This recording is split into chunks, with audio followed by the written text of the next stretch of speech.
आज प्यारे बाबा के अव्यक्त महावाक्य हैं। तो बाबा ने आज क्लास का जो टाइटल लिया है मुख्य अव्यक्त स्थिति में सर्व गुणों का अनुभव है। जिसने बाबा के घर में आकर अव्यक्त स्थिति का अनुभव कर लिया तो बाबा ने कहा उसमें सभी गुणों का अनुभव हो जाता है। तो ये है 9/4/1971 की बाबा की वाणी है। बाबा ने कहा आज आवाज़ से परे की स्थिति प्रिय लगती है व आवाज़ में रहने की स्थिति प्रिय लगती है। दुनिया में तो जिनको आवाज़ की आदत पड़ गई है ना तो वो आवाज़ के बिना रह ही नहीं सकते, तो उन्हें आवाज़ ही प्रिय लगती है। लेकिन जिन्हों को आवाज़ से परे स्थिति का अनुभव हो जाता है तो फिर उन्हें लगता है कि बस कुछ टाइम ऐसा हो जब हम सब चीज़ों से एकदम निश्चिंत परे होकर के बैठें। तो प्रिय लगती कौन सी स्थिति ज़्यादा प्रिय लगती? क्या दोनों ही स्थिति इकट्ठी रह सकती है ना? बाबा ने आज दोनों बातों को लेकर साथ बात की।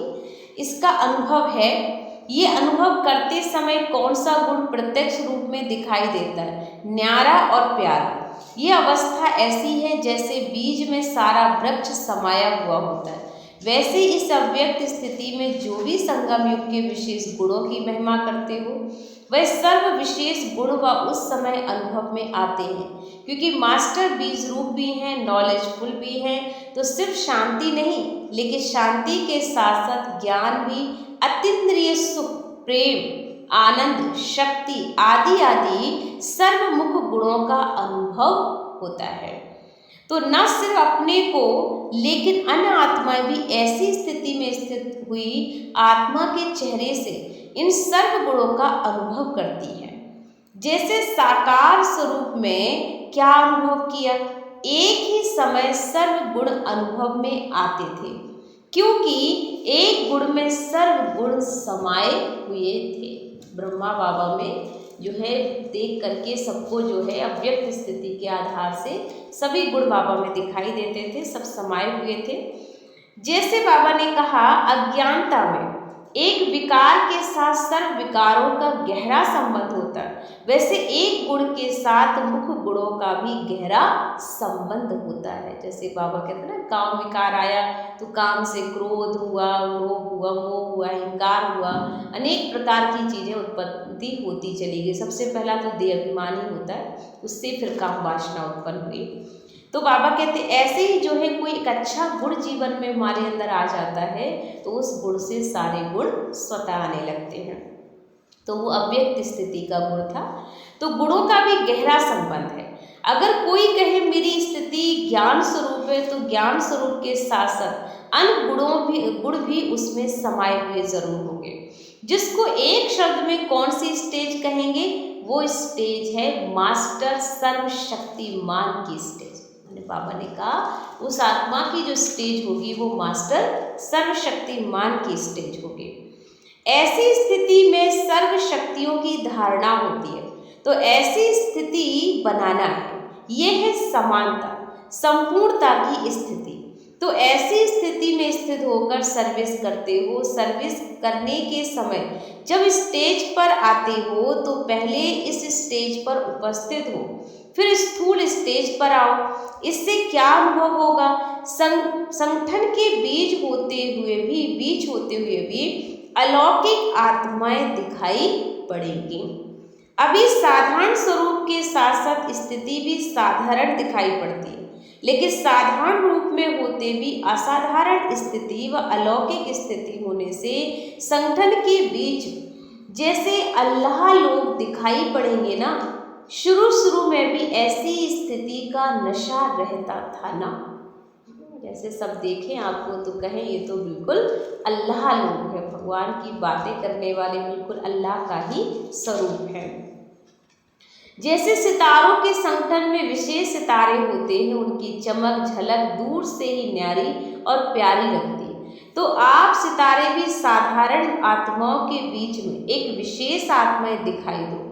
जब कोई असाधारण वस्तु सामने आ जाती है तो ना चाहते हुए भी सभी का अटेंशन उस तरफ खिंच जाता है। तो ऐसी स्थिति में स्थित हो, स्टेज पर आओ जो लोगों की निगाहें आप लोगों की तरफ स्वतः ही जाए। माने बाबा का कहना है कि कोई ऐसा काम करो जो आपको देखते हुए भी लोगों का, मतलब ना देखते हुए भी आप पर लोगों का ध्यान जाए, ऐसा खिंचाव हो आपकी तरफ। कई चीज़ें दुनिया में ऐसी होती जिन्हें हम देखना ही नहीं चाहते, लेकिन फिर भी वो अपनी ओर हमें खींच लेती है। ऐसे ही बाबा कहते हैं आप भी ऐसे बन जाओ कि आपकी रूहानियत को देखने के लोग कहें, बार बार बंद करें, एक बार और देख लें, एक बार और देख लें, इनको बस मोर हो जाए।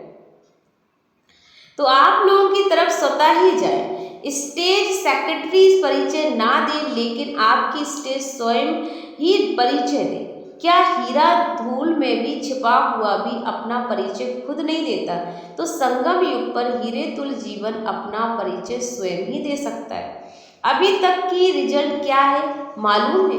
अभी किस तुल्य बने हो? भाषण आदि जो करते हो उसकी रिजल्ट क्या दिखाई देती? वर्तमान समय में जो नंबर 1 प्रजा कहें वह भी कम निकलते हैं, साधारण प्रजा ज़्यादा निकल रही है, क्योंकि साधारण रूप के साथ स्थिति भी बहुत समय साधारण बन जाती है। तो अभी साधारण रूप में असाधारण स्थिति का अनुभव स्वयं भी करो और औरों को भी कराओ। मैंने साधारण वातावरण में भी अपना स्वरूप, बाबा कहते ऐसा बनाओ कि साधारण रूप में भी असाधारण स्थिति का अनुभव स्वयं भी करना है और औरों को भी कराना है। बाहर मुक्ता में आने के समय अंतर्मुक्ता की स्थिति को भी साथ साथ रखो। ये नहीं होता या तो अंतर्मुखी बनते हो या तो बाहरमुखी बन जाते हो, लेकिन अंतर्मुखी बनकर फिर बाहरमुखी में बच्चों को आना है। पहले अंतर्मुखता में जाना है और फिर बाहरमुखता में आना है। इस अभ्यास के लिए अपने ऊपर व्यक्तिगत अटेंशन रखने की आवश्यकता है। बाहरमुखता की आकर्षण अंतर्मुखता की स्थिति से ज़्यादा होती है। इसका कारण यह है कि सदैव अपने श्रेष्ठ स्वरूप व श्रेष्ठ नशे में स्थित नहीं रहते हो, इसलिए स्थिति पावरफुल नहीं होती है।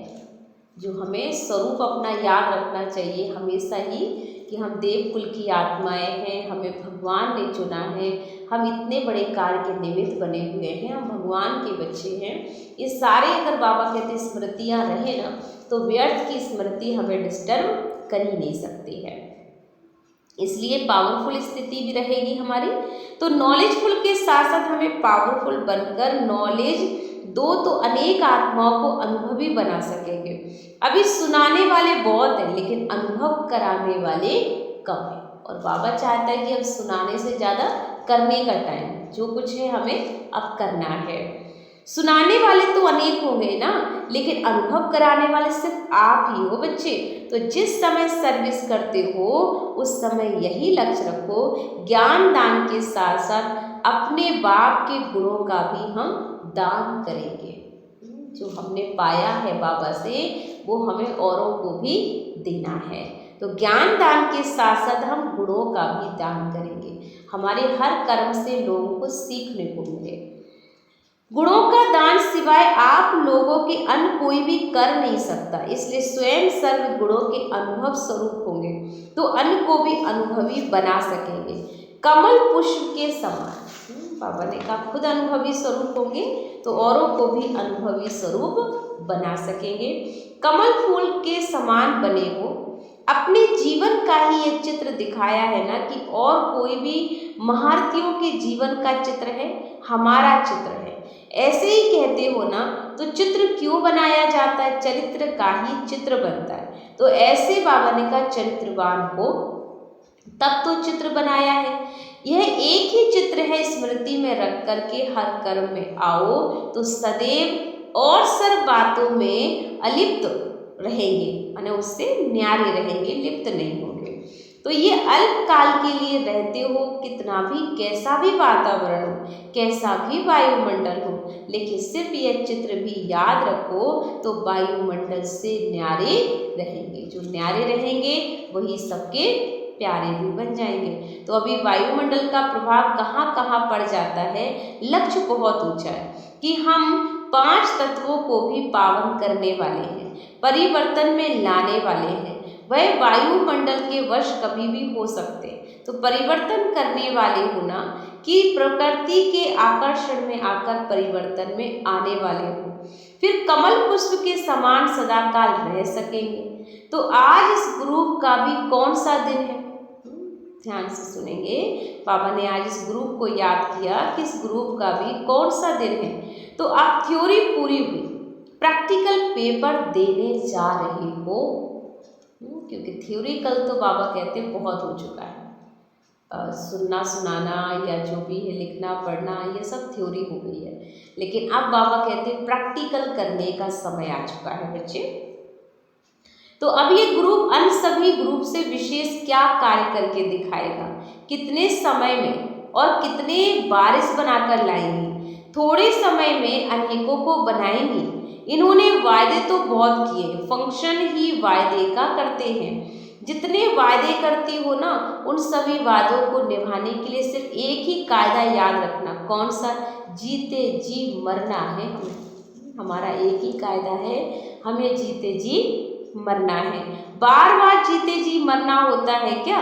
बाप दादा सदैव हर एक में सभी प्रकार की उम्मीदें रखते हैं, लेकिन उम्मीदों को पूर्ण करने वाले ही नंबरवार अपना शो दिखाते हैं। इसलिए इस ग्रुप को मुख्य एक वायदा याद रखना। सारे कोर्स का सार क्या था? चित्रों में भी मुख्य चित्र कौन सा प्रैक्टिकल में दिखाएंगे, जिससे बाप दादा प्रत्यक्ष कर सकेंगे। तो सभी शिक्षकों का सार बताओ। तो कोई भी कर्म से देखने, उठने, बैठने, चलने और सोने से भी फरिश्तापन दिखाई दे। बाबा का कहना है आपके बोल से, कर्म से, चलने फिरने से ऐसा लगे कि जैसे ये फरिश्ते चल रहे हैं। सभी कर्म में अलौकिकता हो, कोई भी लौकिकता कर्म में व संस्कारों में ना हो, ऐसा परिवर्तन किया है। किसी भी चीज में लौकिकता नहीं, फरिश्ता स्वरूप हमारा दिखाई देना चाहिए। तो सर्वोत्तम पुरुषार्थी के लक्षण भी विशेष होते हैं। उनका सोचना, करना और बोलना तीनों ही समान होता है। इस बार देखा जाए तो बाबा काफ़ी दिनों से हमें ये चीज़ बार बार कह रहे हैं कि बच्चे सोचना, बोलना और करना एक समान बनाओ, क्योंकि आज के समय ना व्यक्ति की अपनी वाणी पर समंजस नहीं है कि एक जैसी समानता नहीं रही है। कारण है व्यर्थ संकल्पों का इतना तूफान है, तो समझ ही नहीं आता है मनुष्य को कि आखिर में वो क्या सोच रहा है, तो क्या वो उसे बोलना चाहिए, तो बोलना चाहिए या उस चीज़ को कर पाएगा। तो सोचता तो इजी हो जाता है, लेकिन सोच को अगर उसको कर्म में लाना है तो कैसे लाया जाए, वो कर्म तक आते आते और गड़बड़ कर देता है। तो ऐसे मतलब अपनी स्थिति पर मनुष्य को कंट्रोल नहीं है, इस कारण से ये समंजस नहीं बनता है और सोचना, बोलना, करना समान नहीं हो पा रहा है। पर बाबा के बच्चे अगर सही योगी स्थिति में रहते हैं तो उनके लिए ये बात हो सकती है कि वो अपने को इन सब चीज़ों से मुक्त कर सकते हैं कि जो वो सोचेंगे वही बोलेंगे और वही करेंगे। इसलिए तीनों ही समान होते हैं। तो वह यह नहीं कहेंगे कि सोचते तो थे कि यह ना करें लेकिन कर लिया, नहीं, सोचना, बोलना, करना तीनों ही एक समान और बाप समान हो, ऐसे श्रेष्ठ पुरुषार्थी बने को। अच्छा, ये ग्रुप जितना ही बड़ा है उतना ही शक्तिशाली बन करके चारों ओर फैल जाएंगे। माने बाबा के जो भी रतन हैं वो चारों तरफ अपनी शक्ति को फैलाएंगे, तो फैल जाएंगी। तो फिर शक्तियाँ जय जयकार की आवाज़ बुलंद कर सकती हैं। संस्कारों के अधीन भी नहीं होना, कोई के स्नेह के अधीन भी नहीं होना, वायुमंडल के अधीन भी नहीं, समझा। अब ऐसे शब्द मुख से तो क्या मन में संकल्प रूप में भी ना आए, क्या करें, मजबूर हैं। कितनी अच्छी बात कही बाबा ने। ये संकल्प भी नहीं है चलना चाहिए कि बाबा क्या करें, हम अपने ही संस्कारों से मजबूर हैं। चाहे कोई व्यक्ति ने व वायुमंडल ने मजबूर भी किया हो, लेकिन नहीं, हमें मजबूर नहीं बनना है। क्या बनना है? मजबूत बनना है। बच्चे क्या बन जाएंगे? मजबूत बन जाएंगे। कभी नहीं कहेंगे हम एक तरीके से मजबूर हैं, ना चाहते भी अपने एक लाचारी हालत जिसे कह सकते हैं ना, कि हम नहीं चाहते ना बाबा बोलना, अगर वो मुँह से निकल गया, क्योंकि खुद पर हमारे कंट्रोल नहीं है, हम अपने अधिकार में नहीं हैं, तो क्या करें, मजबूर हूँ। चाहे कोई व्यक्ति ने व वायुमंडल ने मजबूर भी किया, लेकिन नहीं, मजबूर नहीं होना है परंतु मजबूत होना है। समझा। फिर ये कंप्लेन ना आए, अपने पुरुषार्थ की कंप्लेन भट्टी के पहले कोई भी निकाली थी, तो अब क्या थी, निर्बलता के कारण का संदोष में आना। इस कंप्लेन को कंप्लीट करके जा रही हूँ। निर्बलता के कारण संदोष में आना, इस कंप्लेन को कंप्लीट करके जा रही हूँ। कोई भी ऐसे संग में नहीं आ सकती है, क्योंकि कोई भी ईश्वरीय रूप से माया अपना साथी बनाने की कोशिश कर तो लेती। माया का काम है कि आपको अपनी संगत में लाने का काम करती है ना, अपनी चीज़ों में वो कहीं ना कहीं आकर्षण में ले आती है। तो कंप्लेन और कंप्लीट, ये दो चीज़ें भी बहुत अच्छी मैचिंग की बाबा ने दी है कि हमें कोई भी कंप्लेन नहीं करनी किसी से, हमें कंप्लीट बनने पे ध्यान देना है, क्योंकि ये जीवन है। अगर आप कंप्लेन में पड़ गए ना, तो पूरा जीवन शिकायतों से ही भरा पड़ा है कि इनसे शिकायत है, उनसे शिकायत है, और ये कभी ख़त्म होने वाला नहीं है। पर हम समझते हैं कि हमें अटेंशन देना खुद पे शिकायत का, कि मेरे खुद से मेरे कितनी शिकायत है। अगर मैं खुद से ही संतुष्ट नहीं हूँ तो मैं दूसरों को संतुष्ट कर नहीं सकती हूँ। पहले तो अपने आप से शिकायतें, गीले शिकवे सारे ख़त्म करें हम, तो ही हम कंप्लीट बच्चे बाबा के बन सकते हैं। बाबा ने कहा, बच्चे कंप्लेन को कंप्लीट करके जा रहे हो, कोई भी ऐसे संग में नहीं आ सकेंगी। कोई भी ईश्वरीय रूप से माया अपना साथी बनाने की कोशिश करे तो देखना, अपने वायदे को याद रखना। नारी जो गाते हो ना, एक है, एक के रहेंगे, एक ही मत पर चलेंगे, तो ये सदैव पक्का रखना, ईश्वरीय रूप से माया ऐसा सामने आएगी जो उनको परखने की बहुत आवश्यकता पड़ेगी। तो परखने की शक्ति धारण करके जा रही हूँ। कौन सी शक्ति धारण करके जा रही हूँ? परखने की शक्ति धारण करके जा रही हूँ। तो सदैव ही अविनाशी रखना। अब रिजल्ट देखेंगे। अल्पकाल की रिजल्ट नहीं दिखानी है हमें सदा काल और संपूर्ण रिजल्ट बाबा को दिखानी है। सदा काल की रिजल्ट बाबा को चाहिए है, संपूर्ण रिजल्ट बाबा को चाहिए है। यानी कि आज तो बहुत अच्छे पुरुषार्थ हैं, आज मन बहुत अच्छा है, कल हमारा मूड फिर खराब हो जाए, तो बाबा कहते हैं ये सदा काल वाली स्थिति होती है। एवर रेडी का मतलब है कि जो है हम हमेशा ही हो, ऑलराउंडर बनकर कार्य कर सकें। इसलिए बाबा ने कहा कि ये नहीं कि अभी किया कल ना हो हमसे, हमें रिजल्ट बाबा को सदा काल की दिखानी है। जो वायदे किए इस ग्रुप ने हिम्मत भी रखी है, परंतु उन वायदों से हटाने में माया मजबूर करे, तो फिर क्या करेंगे? वायदे तो बहुत अच्छे किए हैं, लेकिन समझो कोई मजबूर कर देते हैं, तो फिर क्या करेंगे? जो खुद ही मजबूर हो जाएगा फिर लड़ाई क्या करेगा? इसलिए खुद से हमें ये नहीं कहना है कि हम मजबूर हैं। तो बाबा कहते हैं मजबूर नहीं, हमें मजबूत बनना है, क्योंकि अपने से जो वादा किया है वो वादा हमें पूरा निभाना। अगर हम खुद से ही वादे नहीं निभा पा रहे हैं तो दूसरों के वादों को कैसे पूरा कर पाएंगे? तो इसलिए मजबूर नहीं बनना है, लेकिन हमें मजबूत बनना है। तो अपनी लड़ाई हमें खुद लड़नी होगी, हमें किसी दूसरे पर आधारित नहीं होना है, अपना युद्ध खुद लड़ेंगे हम। तो सच किसको कहा जाता है ये मालूम है? जो बात अगर संकल्प में भी आती हो, संकल्प को भी छिपाना नहीं, इसको कहा जाता सच। अगर पुरुषार्थ कर सफलता भी लेती हो तो भी अपनी सफलता व हार खाने का दोनों का समाचार स्पष्ट सुनाना है, तो ये सच है। सच वाले अपने वादे पूरा कर सकेंगे, इसलिए वादा किया वो हमें निभाना पड़ेगा। तो अब वादे से पीछे नहीं हटना है। बाबा ने हमें जो संकल्प दिए हैं उन संकल्पों को हम बाबा के जो भी अमूल्य रतन बच्चे हैं उन्हें पूरा करके दिखाएंगे, क्योंकि हम नहीं करेंगे तो कौन करेगा? इसलिए आज का जो सारा मुरली का सारांश रहा, अव्यक्त स्थिति के ऊपर बाबा ने अटेंशन दिलाया कि अव्यक्त स्थिति के गुण से सारे गुण हमारे जीवन में स्वतः आते हैं। एक कमजोरी से अनेक कमजोरियां पनप सकती हैं, तो एक विशेषता से अनेक विशेषताएं भी जीवन में आ सकती हैं।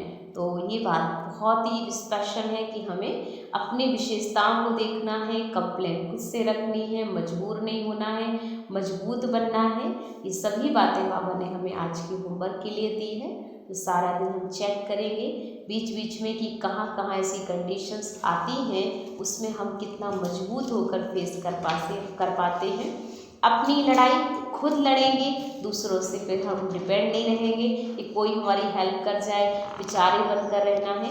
तो हमें ये भाव से भी खुद को परे करना होगा। ओम शांति।